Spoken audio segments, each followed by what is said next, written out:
প্রথম চান্সে যদি জান্নাতে যেতে চান, জাহান্নামের কোনো স্পর্শ ছাড়া যদি জান্নাতে যেতে চান, তাহলে এই 16 বদঅভ্যাস থেকে, 16টি অপরাধ থেকে নিজেকে বাঁচাবার চেষ্টা করতে হবে। নাম্বার 1, যাদের মধ্যে ঈমান নাই তারা জান্নাতে যেতে পারবে না। দ্বিতীয় সবচেয়ে বড় বাধা হলো আত্মীয়তার সম্পর্ক ছিন্ন করা। আত্মীয়তার সম্পর্ক ছিন্নকারী সে জান্নাতে যেতে পারবে না।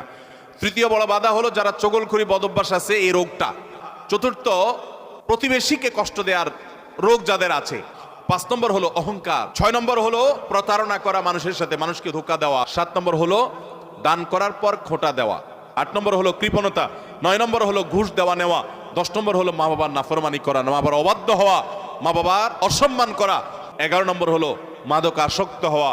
12 নম্বর হলো হারাম উপার্জন দ্বারা, হারাম খাদ্য দ্বারা, পানীয় দ্বারা শরীর গঠন করা। আর 13 নম্বর হলো রূঢ় স্বভাবের হওয়া। 14 নম্বর হলো গণক হওয়া। 15 নম্বর হলো ব্ল্যাক ম্যাজিক করা, ব্ল্যাক ম্যাজিশিয়ান। আর 16 নম্বর